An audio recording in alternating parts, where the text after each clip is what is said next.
శ్రీ గురుభ్యో నమ. హరి ఓం. అందరికీ నమస్కారం అండి. ఇవాళ మనం ధర్మం గురించి తెలుసుకుందామండి. మనకి ఇప్పుడు మనం ఏదైనా గుడికి వెళ్ళినా, ఏదైనా ఒక ఆధ్యాత్మిక ప్రసంగం వింటున్నా, ఏదైనా స్వామీజీలు పెద్దవాళ్ళు సనాతన ధర్మంలో ఈ యొక్క ధర్మంకు ఉన్నటువంటి విశేషాల్ని మనకి చెప్తూ ఉంటారనమాట.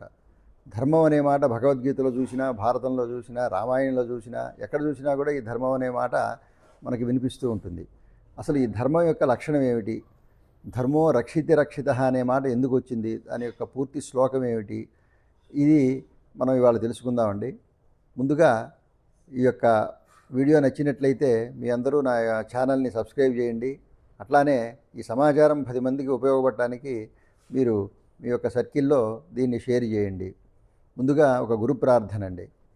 సదాశివసమారంభాం శంకరాచార్యమధ్యమాం అస్మదాచార్యపర్యంతాం వందే గురుపరంపరం. మనం ఏ కార్యక్రమం మొదలుపెట్టినా కూడా మన యొక్క గురువుల్ని ధ్యానించడం అనేది మన యొక్క సనాతన ధర్మంలో ఒక భాగం అండి. అందువల్ల మన గురువుల్ని ముందుగా ధ్యానించుకున్నాము. తర్వాత ఈ ధర్మం యొక్క విశేషాలని తెలుసుకుందామండి. మనకి ధర్మో రక్షిత రక్షిత అనేటువంటి మాట ఏదో ఒక సందర్భంలో వింటూనే ఉంటామండి. ఏ గుడికి వెళ్ళినా కూడా మనకి ఈ పదం రాస్తారనమాట. అక్కడ ధర్మో రక్షిత రక్షిత అనేది వాళ్ళు అక్కడ పెద్ద హైలైట్ చేసి మనకి బోర్డ్స్లో కనపడుతూ ఉంటాయి అన్నమాట. దీని యొక్క పూర్తి శ్లోకం మనకి మహాభారతంలో చెప్పబడిందండి. ఆ యొక్క శ్లోకం మీకు చెప్పి అర్థం కూడా వివరిస్తాను. దాని యొక్క శ్లోకం ఏంటంటే, ధర్మ ఏవ హతో హంతి ధర్మో రక్షిత రక్షిత తస్మాద్ధర్మో న హంతవ్యో మానో ధర్మ హతో వధీత్. మళ్ళీ ఇంకొకసారి చెబుతానండి. ఇది ధర్మ ఏవ హతో హంతి ధర్మో రక్షిత రక్షిత తస్మాద్ధర్మో న హంతవ్యో మానో ధర్మో హతో వధీత్. అంటే ధర్మ ఏవ హతో హంతి అంటే ధర్మాన్ని గనక ఎవరైతే ఇబ్బంది పెడతారో లేదా నాశనం చేస్తారో ఆ ధర్మం మిమ్మల్ని నాశనం చేస్తుంది. అట్లా కాకుండా ఎవరైతే ధర్మో రక్షిత రక్షిత అంటే ధర్మాన్ని ఎవరైతే రక్షిస్తారో ఆ ధర్మం మిమ్మల్ని కాపాడుతుంది అని చెప్పేసి చెప్పారనమాట. అందువల్ల ఎట్టి పరిస్థితుల్లోనూ ధర్మ మార్గాన్నే అనుసరించి మీరు ధర్మం చేత రక్షింపబడి సుఖంగా ఉండండి అని చెప్పేసి ఈ యొక్క శ్లోకం తాత్పర్యం అండి. అయితే ధర్మం రక్షించడం ఏమిటి, ధర్మాన్ని మనం రక్షించే విధానం ఏమిటి అని ఆలోచిస్తే, ధర్మాన్ని ఆచరించడమే ధర్మాన్ని రక్షించడం అండి. ధర్మాన్ని మనం రక్షించేది ఏముంటుందండి? అదేం వస్తువు కాదు కదా. దాన్ని రక్షించడం అంటే ఆ ధర్మాన్ని ఆచరించడం. మనకి ఉపనిషత్తులు ఏం చెప్పారు? ధర్మం చరా, ఈ మాట ఎప్పుడు వింటూ ఉంటాం కదండి. ధర్మం ఎవరైతే ఆచరిస్తారో వాళ్ళని అది కాపాడుతుంది అని చెప్పేసి భారతంలో చెప్పారు. ధర్మాన్ని ఆచరించండి ఎల్లప్పుడూ అని చెప్పేసి మనకి వేదాల్లో చెప్పబడింది అనమాట. అసలు ధర్మం అంటే ఏమిటి అనేది ముందు తెలుసుకోవాలండి. మనం ఆచరించాలి అంటే అదేమిటో తెలిస్తే కదా మనం ఆచరించగలిగేది. అందువల్ల ధర్మం అంటే హింసా సత్యమస్తేయం శౌచమింద్రియ నిగ్రహం అని ధర్మానికి 5 లక్షణాలు చెప్పారండి. ఈ ధర్మం ముందు అహింస, మనసా వాచా కర్మణ అంటే మీరు మనస్సుతో కానివ్వండి, మాటల ద్వారా కానివ్వండి, లేకపోతే కర్మల ద్వారా చేసే పనుల ద్వారా కానివ్వండి, ఎదుటివాడికి ఎప్పుడు కూడా హింసని తలపెట్టకూడదు. ఏ ప్రాణికి కూడా మనం హింసని తలపెట్టకూడదు. అది ప్రథమ ధర్మం, కర్తవ్యంగా చెప్పారు. ఎందుకంటే మనతో పాటు మిగతా జీవులు కూడా ఈ భూమండలంలో నివసించాలి అంటే మరి వాటి యొక్క రక్షణ కూడా మనం చూడాలి కదండి. వాటిని ముందు హింసించకుండా ఉండటమే వాటి పెద్ద రక్షణ అనమాట. తన యొక్క స్వార్థం కోసం ఇంకొకరిని హింసించడం అనేది ప్రకృతి విరుద్ధం అనమాట. అందుకే దాన్ని ధర్మంలో మొదటి మాటగా చెప్పారనమాట. అహింస అంటే ఎవరిని ఇబ్బంది పెట్టకూడదు. తర్వాత సత్యం. సత్యం అంటే నిజం మాట్లాడటం. ఎప్పుడూ కూడా అదే శాశ్వతమైంది కాబట్టి ఆ యొక్క సత్య సంభాషణ, సత్యవాక్యాన్ని పరిపాలించటం, ఈ విధంగా సత్యంతో మనం మమేకమై ఉండాలి అని చెప్పేసి దాన్ని రెండో విధానంగా చెప్పారండి. అస్తేయం అండి మూడోది. అస్తేయం అంటే ఇతరుల సొత్తుని మనం దొంగిలించకుండా ఉండటం. ఇతరుల సొత్తు అంటే ఒక ధనం కానివ్వండి, ఒక సంపద కానివ్వండి, వాళ్ళకి సంబంధించిన ఏదైనా సరే పరదార అంటే వేరే వాళ్ళ భార్యల్ని మనం కావాలి అని కోరుకోవటం, ఈ విధంగా పరుల సొత్తుని మనం ఎప్పుడూ కూడా ఆశించకుండా ఉండటం అనేది అస్థేయం అని చెప్పారు. శౌచం అండి నాలుగోది. శౌచం అంటే శుభ్రత పాటించడం అండి. వ్యక్తిగత శుభ్రత పాటించడం అనేది కూడా ఈ ధర్మంలో ఒక భాగం అండి. ఎందుకంటే ఇవాళ మనం పర్యావరణం చూస్తున్నాం కదండి. ప్లాస్టిక్ని వాడొద్దు అంటే ఎక్కడికి వెళ్ళినా కూడా మనం ఆ క్యారీ బ్యాగులనే వాడతాం అన్నమాట. మరి దానివల్ల పర్యావరణానికి ఇబ్బంది అవుతుంది. అందువల్ల వ్యక్తిగత శుభ్రత పాటించడం అనేది ఈ శౌచం కింద మనకి చెప్పారు. దీంట్లో చాలా విశేషం ఉందండి. మనం ఏ పని చేసినా కూడా శుభ్రతతో చేయాలి అని చెప్పేసి మనకి శాస్త్రాలు కూడా చెప్తారండి. అందుకనే ఒక పూజ చేస్తుంటే అక్కడ ఎంత పవిత్రంగా ఉండాలి. వినాయకుడి విగ్రహం చేసి చూస్తున్నాం అనుకోండి, మట్టి విగ్రహాలనే తీసుకురావాలి. అది శాస్త్రం చెప్పింది కూడా. 9 అంగుళాల విగ్రహంతో పూజ చేయాలటండి. మనం ఎక్కడెక్కడో రంగులన్నీ తీసుకువచ్చి పెద్ద పెద్ద విగ్రహాలు పోటీపడి ఒకళ్ళకి అన్నా ఇంకా ఎత్తుగా ఉండాలి నా వినాయకుడు అని చెప్పేసి మనం చేస్తుంటే మరి ఇది శౌచం కింద రాదండి అది. అందువల్ల ఈ శౌచం ఏదైతే శాస్త్రంలో చెప్పిందో దాన్ని ఎప్పుడు కూడా పాటిస్తూ ఉండాలి. ఐదోది ఇంద్రియ నిగ్రహం అండి. ఇది చాలా ముఖ్యమైనది. ఎందుకంటే అసలు సమస్యలన్నీ ఇక్కడి నుంచే వస్తాయి. మనకి జ్ఞానేంద్రియాలు 5 ఉన్నాయండి. ఆ 5 జ్ఞానేంద్రియాలు కళ్ళు, చెవులు, ముక్కు, నాలుక, చర్మం.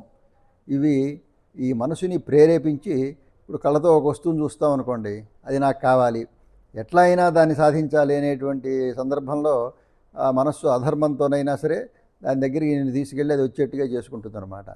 అట్లానే ప్రతిదీ ఏదో తినాలనిపిస్తుంది. దాని మీద ఒక్కోసారి ఎంత మమకారం కలుగుతుందంటే అది లేకపోతే ఉండలేను అనేటువంటి స్థితి వచ్చినప్పుడు దాన్ని దొంగిలించైనా తీసుకోవాలి అనేటువంటి ఒక మనిషిని అంత పతనానికి దిగజారుస్తుంది అనమాట ఈ యొక్క ఇంద్రియాలు. అందువల్ల ఇంద్రియ నిగ్రహం అనేది చివరిలో చెప్పినా కూడా అది చాలా ముఖ్యమైనటువంటిదండి. అందువల్ల ఈ ఇంద్రియాలను ఎప్పుడూ కూడా వాటి కంట్రోల్లోకి నువ్వు వెళ్లకుండా నీ కంట్రోల్లో వాటిని ఉంచుకోవడం అనేది ధర్మ మార్గం అన్నమాట. అందువల్ల ఈ 5 ధర్మానికి ఉన్నటువంటి లక్షణం, ధర్మానికి ఉన్నటువంటి ధర్మం యొక్క స్వరూపం అండి. అందువల్ల ధారయాత్ ఇది ధర్మ అన్నారు. అంటే ధరింపజేసేది, సమాజాన్ని సృష్టిని మొత్తం కూడా నిలబెట్టేటువంటిది ధర్మం అన్నమాట. అందువల్ల ఆ ధర్మాన్ని నీవు ఎప్పుడూ కూడా పాటించు, ఆ ధర్మ మార్గంలోనే పయనించు. అప్పుడే మనిషికి సుఖంగా ఉంటాడు, తోటి మనుషుల్ని కూడా సుఖంగా ఉండేట్టుగా చూస్తాడండి. లేకపోతే అందరూ అధర్మ పరులయ్యారనుకోండి, ఒకళ్ళనొకళ్ళు చంపుకొని అంతా కూడా నాశనం అయిపోతుంది అన్నమాట సృష్టి. అందువల్ల ఈ ధర్మం అనేది చాలా ప్రధానంగా చెప్పారండి. మనం ఇంకా లోతుగా ఆలోచిస్తే ఇప్పుడు ప్రతి మనిషికి ఆశ్రమాలు 4 ఉంటాయి కదండి. బాల్యంలో చేయాల్సిన పనులు చదువుకోవడం. విద్యార్థి యొక్క లక్షణం ఏమిటండి? చదువుకోవడం చక్కగా. అది పెద్ద అయిన తర్వాత గృహస్థాశ్రమంలోకి వెళ్ళిన తర్వాత భార్య పిల్లలతో ఈ సమాజానికి పోషణ ముందు చేయాలటండి. గృహస్థు అనేవాడు ఈ మిగతా సమాజంలో ఉన్నటువంటి ప్రాణులన్నింటినీ కూడా భూతదయతో వాటి యొక్క బాగోగులను కూడా చూసుకోవడం అనేది గృహస్థ ధర్మం అండి. అందుకే భగవద్గీతలో గృహస్థాశ్రమం నాకు చాలా ఇష్టమైంది అని చెబుతాడు. ఎందువల్ల అంటే సమాజం యొక్క మొత్తం స్థితిగతులన్నీ కూడా గృహస్థు భరించాలటండి. అందువల్ల అట్లా తర్వాత వానప్రస్థాశ్రమంలోకి వెళ్ళినప్పుడు చక్కగా ఆధ్యాత్మిక విషయాల్ని తెలుసుకోవడం, 10 మందికి నువ్వు చదువుకున్న దాన్ని చెప్పటం, ఇవన్నీ కూడా ఆ ఆశ్రమంలో పాటించాలన్నమాట. అందువల్ల ఈ 4 ఆశ్రమాల్లోనూ చెప్పినటువంటి ధర్మాల్ని ఎల్లప్పుడూ కూడా పాటిస్తూ సమాజ శ్రేయస్సుని ఎప్పుడూ కూడా చూడాలటండి. ఇప్పుడు సూర్యుడు మనకి తూర్పున ఉదయిస్తాడండి. ఆ కాంతి మనకి ఇవ్వకపోతే ఆయన ధర్మాన్ని పాటించకపోతే ఈ ప్రాణులన్నీ కూడా మనం మనుగడ సాగించలేవు కదండి. అట్లానే నదులు ప్రవహిస్తూ ఉంటాయి. ఆ నీటి ద్వారానే మనకి పంటలు, ఆహారం, మరి ఆ సమస్త ప్రాణకోటికి నీరు లేకపోతే ఉండలేరు. అందువల్ల ఆ ధర్మం వల్ల మనకి చక్కగా నీరు అందుతోంది. అట్లానే చెట్లు ఉన్నాయి. మరి ఆ చెట్లు చక్కగా వికసించి పుష్పించి మనకి కావలసినటువంటి ఆహార పదార్థాలు, ఔషధులు ఇవన్నీ కూడా మనకి ఇస్తున్నాయి అన్నమాట. అందువల్ల ప్రకృతిలో అన్ని జీవరాశులు కూడా వాటి యొక్క ధర్మాన్ని కనుక పాటిస్తేనే ఈ సృష్టి సక్రమంగా ముందుకు నడుస్తుంది అన్నమాట. అందువల్ల ఇది గ్రహించాలి మనం. ఆ యొక్క నియమబద్ధమైనటువంటి జీవితాన్ని మనం గడపాలండి. ఆ నియమాలు ఉంటాయి ప్రకృతిలో. మనిషి ఏ ప్రాణైనా సరే నివసించాలి అంటే కొన్ని నియమాలకి లోనై బతకాలండి. అంతేగాని ఎట్లా పడితే అట్లా బతుకుతాను అంటే అది కుదరదు. అందువల్ల ఈ నియమాల్ని ఉల్లంఘించకుండా ఒక సత్యమార్గంలో వెళ్ళటమే ధర్మం అండి. ఇంకొక మాటలో చెప్పాలంటే ధర్మం అంటే రైట్ పాత్ అండి. అంటే సరైన మార్గంలో పయనించడమే ధర్మం అన్నమాట.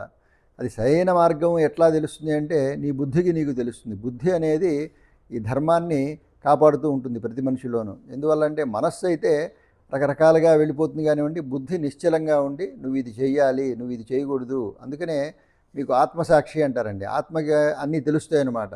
ఏది మంచి, ఏది చెడు, ఏది చేయొచ్చు, ఏది చేయకూడదు అని. అందువల్ల అది చెప్పినట్టుగా విని ఆ ధర్మంలో వెళ్ళాలి. ఎందుకంటే ధర్మం చాలా డైనమిక్గా ఉంటుందండి. కాలమాన పరిస్థితుల ప్రకారం ధర్మం ఎప్పుడు కూడా నిరంతరం మార్పు చెందుతుంది. ఇప్పుడు త్రేతాయుగంలో ఉన్న ధర్మం మీకు ద్వాపరయుగంలో ఉండదు. ద్వాపరయుగంలో ఉన్న ధర్మం కలియుగంలో ఉండదు. అందువల్ల ఎప్పటికప్పుడు నిర్దేశించినటువంటి ధర్మాలని మనం పాటించాలి. ఇప్పుడు కలియుగంలో పరాశర స్మృతి అని చెప్పేసి ఒక ధర్మ గ్రంథం ఉందండి. ఆయన చెప్పినట్టుగానే ఈ కలియుగంలో మనం నడుచుకోవాలటండి. అట్లానే ఏ యుగానికి ఒక ధర్మ కర్త దానికి ఆ యుగానికి సంబంధించినటువంటి గ్రంథాలు రాశారు. అందువల్ల ఏ యుగానికి, ఏ ప్రాంతానికి, ఏ కాలానికి తగ్గట్టుగా ధర్మం నిర్దేశించబడింది. ఇవి గమనించుకొని ఈ యొక్క ప్రకృతి నియమించినటువంటి నియమాలని మనం ఎప్పుడూ కూడా అమలు చేస్తూ వాటిని పాటిస్తూ ముందుకు వెళ్ళాలి. సమాజ శ్రేయస్సుని కోరుకోవాలి. ఈ ప్రకృతి ధర్మాల్ని కాపాడాలి, పర్యావరణాన్ని రక్షించాలి, తోటి ప్రాణుల్ని మనం చక్కగా ఉద్ధరిస్తూ బతకాలి.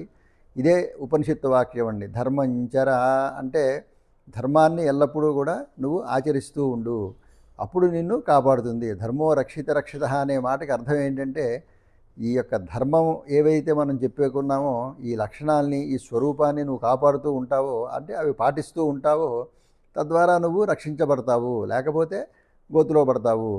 దుర్యోధనుడు ఉన్నాడండి, చిన్నప్పటి నుంచి కూడా అధర్మ బుద్ధులతోనే ప్రవర్తించాడు. చివరికి ఏమయ్యాడు? ఆ యొక్క అధర్మంతోనే ఆయన చచ్చిపోయాడు. అట్లానే రావణాసురుడు ఉన్నాడు.